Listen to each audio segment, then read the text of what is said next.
Hi guys, yung na-discuss natin dun sa last video yung cost of production report na wala pang method or yung basic pa lang. So wala pang wala pang work in process beginning. So ngayon yung i-discuss natin ay lalagyan na natin ng method, yung weighted average method and FIFO method. So unahin ko muna yung weighted average method. Okay? So dapat memorize na yung cost of production report, kaya yung format niya. Kasi yun lang din yung gagamitin natin ngayon, but dadagdagan lang natin ng kaunti. So unahin ko muna yung weighted average. After nyon, doon natin i-discuss yung FIFO para makita nyo kung ano yung difference nila. So yung i-discuss ko ngayon is yung problem natin doon sa reference book natin, yung kay De Leon Cost Accounting and Control 2019 edition. So dun sa page 321. So merong dalawang hindi pala. So yung i-discuss natin ngayon ay yung problem natin dun sa reference book natin, yung Cost Accounting and Control ni De Leon 2019 edition.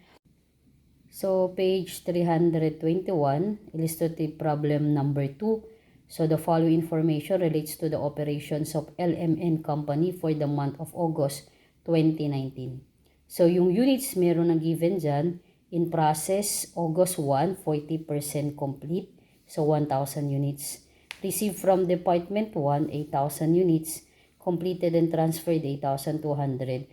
And in process ending or August 31, 20% complete ay 800. So, meron nang nadagdag, meron na tayong work in process beginning units. So, 1,000. So, kung yan ay last year, so ibig sabihin yung work in process ending natin last year. Okay?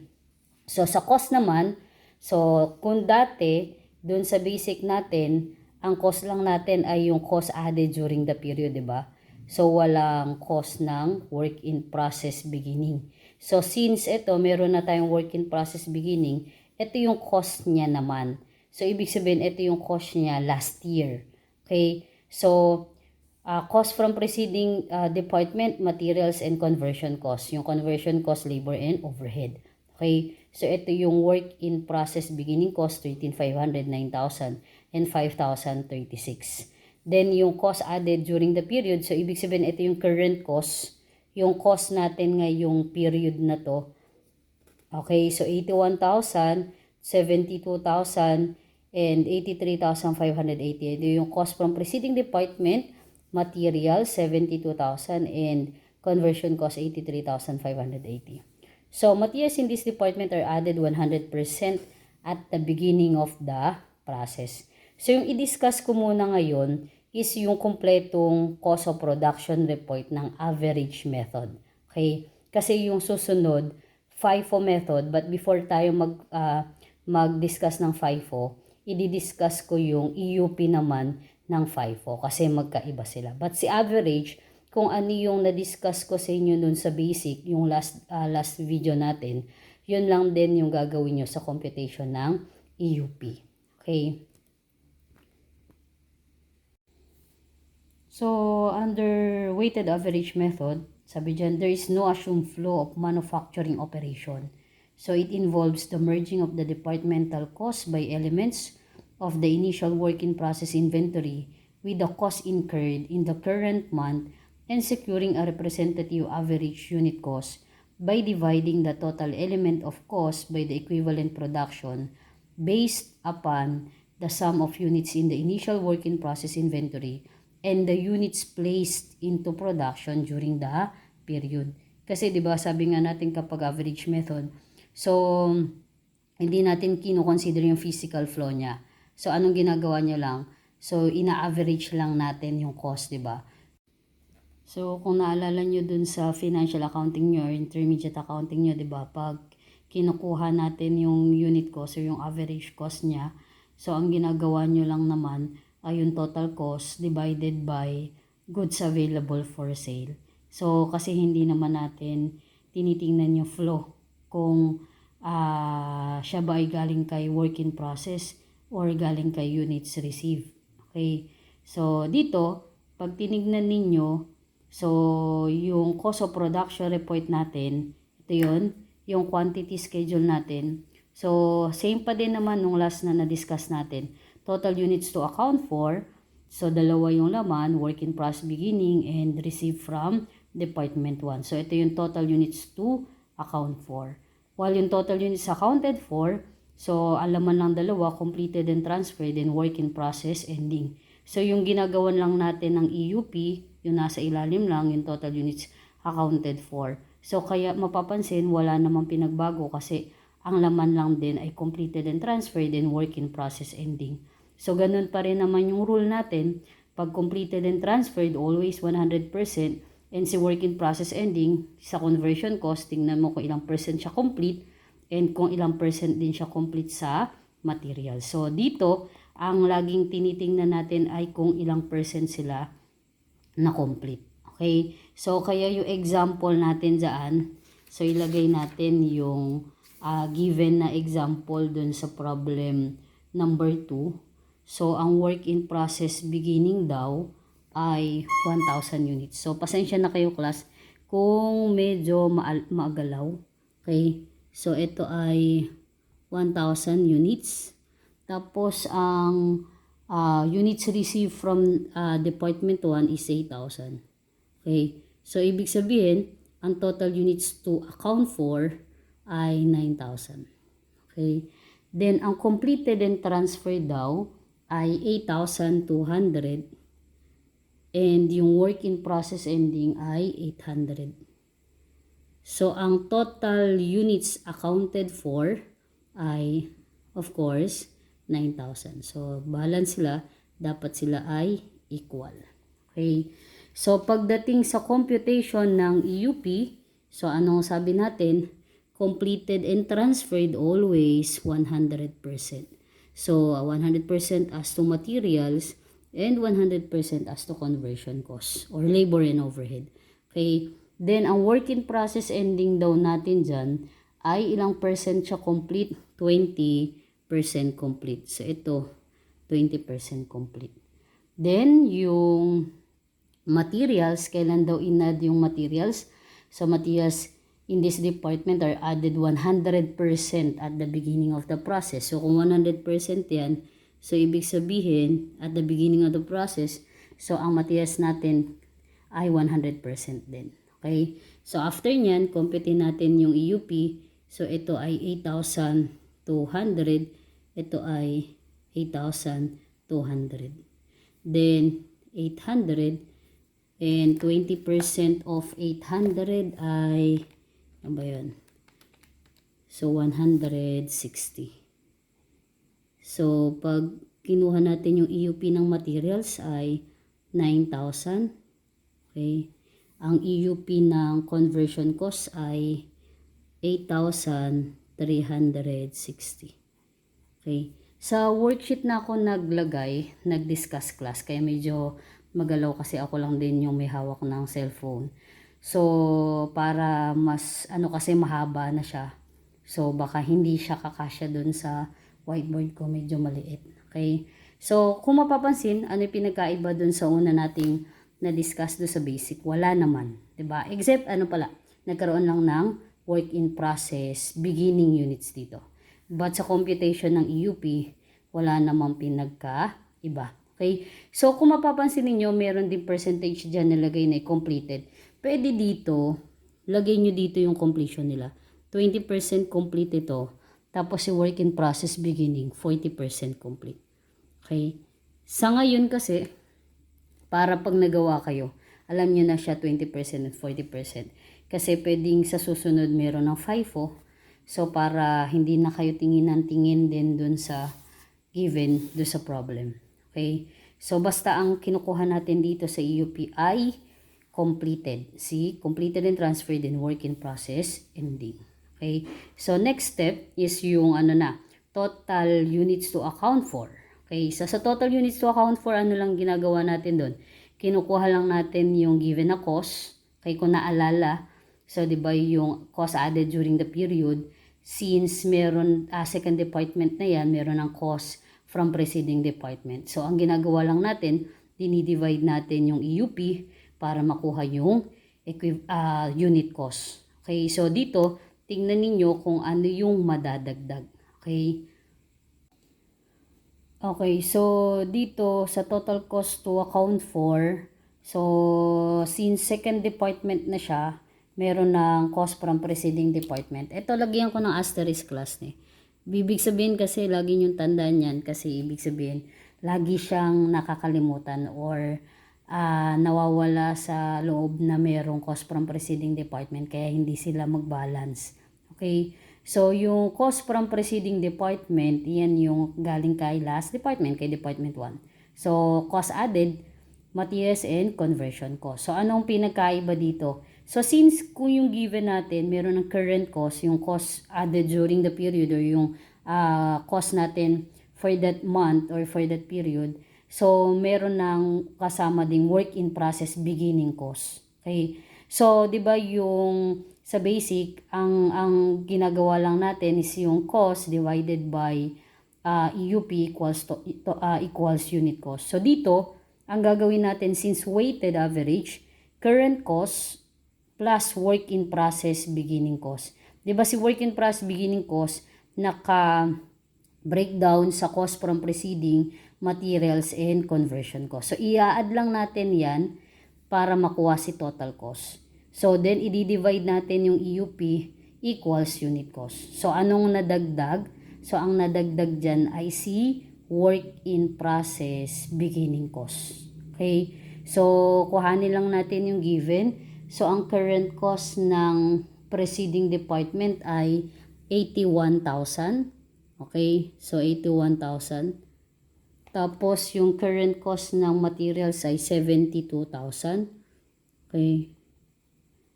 Then yung conversion cost ay 83,500. Okay. Add lang natin yung work in process beginning cost. So ang work in process beginning ay cost from preceding department 13,500. And materials ay 9,000. Okay. And yung labor and overhead ay 5,036. Okay. So, i-add lang natin yung dalawa, current cost and work in process beginning cost. So, 81,000 plus 13,500 equals 94,500. Okay. Then, 72,000 plus 9,000 equals 81,000. Then, 83,500 plus 5,036 equals 88,536. So, i-add lang natin yung tatlo. 81,000 plus 94,500. So, ito yung total cost to account for. So, 264,036. So, hindi ko na naisakto dun sa column ng worksheet natin eh. Pero kung kaya ninyo, pwede nyo na maisakto dun sa mga columns para hindi kayo malito din. But tingnan nyo na lang din kung saan yung dapat na align. Okay? So, ito, ano yung nadagdag lang, nagkaroon na ng work in process beginning cost. So, given din naman yan. If ever na hindi given, so, baka yung last year ay kailangan computin para makuha yung work in process beginning cost. Okay? So, if ever na hindi given, so, ibig sabihin may way pa rin naman para makuha. Then, divided by EUP. Ito yun. So, di-divide natin yung EUP. So, dito sa materials, ito yun. Walang problema kasi yun yung nakuha natin doon sa taas. 9,000. Okay, ito yun. Ito. Yung labor and overhead, 8,360. Okay. Ito, box ko. Ito yung lagi nyong tatandaan kasi maraming nagkakamali dyan. So, yung cost from preceding department, ito, ang laman niya na ngayon, dati ano lang yan, 'di ba? Units receive lang. Dati units receive lang yung laman niyan, 'di ba? But ngayon, ang laman na niyan ay units receive UR plus work in process beginning units. Okay? Plus work in process beginning units. So, ilan yung units received natin? 8,000 plus 1,000. So, ang EUP na ilalagay natin dito ay 9,000. Okay? So, okay, 9,000. Parehong 9,000. Baka akalain, yung 9,000 na to, dito natin kinuha. O yung 9,000 na to, dito natin kinuha. So, tandaan, ito, 9,000 na to, yung i-divide sa cost from preceding department, yan yung units received plus work in process beginning. Okay. Pag walang method, di ba, yung wala pang work in process beginning, so, di ba, ang laman lang niya units received. Okay. So, dito ngayon, meron ng work in process beginning, kaya i-add nyo na yan. So, tandaan nyo yan kasi pagdating sa FIFO, magkaiba sila. Okay? So, magkaiba sila ng EUP dito pagdating sa cost from preceding department. Okay. So, para hindi rin makalimutan, ganito lang ang tandaan ninyo. Yung EUP na lalagay nyo dito ay units received plus work in process beginning. Bakit? Huwag kakalimutan i-add si work in process beginning. Bakit kailangan i-add?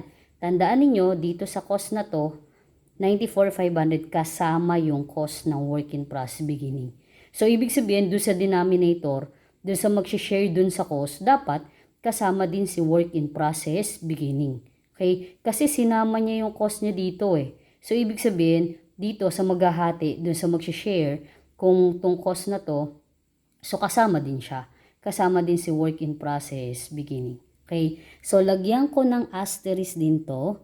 Ibig sabihin, kailangan nyo siyang tandaan. Kasi marami diyang nagkakamali at nakakalimot. Okay? But pag gumawa kayo ng cost of production report, hindi nyo naman kailangan ng lagyan ng asterisk. Okay? So, ano lang, tsaka ng box. So, pinakita ko lang sa inyo kung ano yung mga dapat tandaan. Okay, so kuhanin natin yung unit cost. So, divide lang natin yung total cost. So, 94,500 divided by 9,000. So, ang lalabas ay 10.5. Okay. Then, 81,000 divided by 9,000. So, ang lalabas ay 9 pesos. Then, 88,536 divided by 8,360. So, ang lalabas ay 10.59. Bakit kaya? Merong butal pa. 83,580. Teka lang. Ay, 83,580 pala. So, mali pala ako dito. So, ito pala 83,500 lang yung nailagay ko. It should be 83,580. Sorry, class. Oh, yan, ingat dyan kasi given na yan eh, no? So, pag namali ka din dyan, mamamali ka na doon sa dulo. So, 83,580 plus 5,036. Okay. So, dapat ito ang lalabas ay 88,616.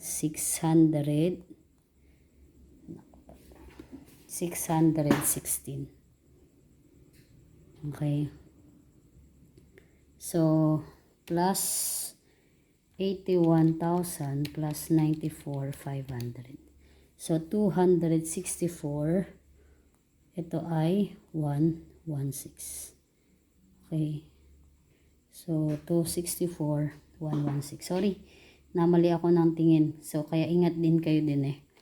So, 88,616 divided by 8,360. So, ang lalabas dito ay 10.6. So, add lang natin yung total unit cost. 10.5 plus 9 plus 10.6. So, ang lalabas ay 30.1. Okay. So, anong nadagdag? So, nagkaroon, same pa rin naman, di ba? Pag second department, may cost from preceding department. Ang nadagdag, ito. Nagkaroon ng cost ng work in process beginning. And yung EUP ng cost from preceding department ay units received and work in process beginning. Okay. So, next is yung total cost accounted for. So, i-account naman natin to, itong 264,6 264,116 ay saan na mapupunta. Magkano yung kay completed and transferred and work in process ending. So, ganun pa rin dito ibig sabihin yung cost from preceding natin, ang cost niya is 10.50 kasama yung work in process beginning. So, ito yung unit cost natin for materials. Kada isang material, 9 pesos yung cost niya. And yung labor and overhead ay 10.6. Okay. So, next is total cost accounted for. So, dun sa total cost accounted for, so ang laman pa rin niya ay completed and transferred and work in process ending. So, since second department na yan, di ba ito yon? So, ang titingnan mo na, ito, yung mga units na to. So, kasama to, tsaka ito. Okay? Kasi kung first department, hindi kasama to, di ba?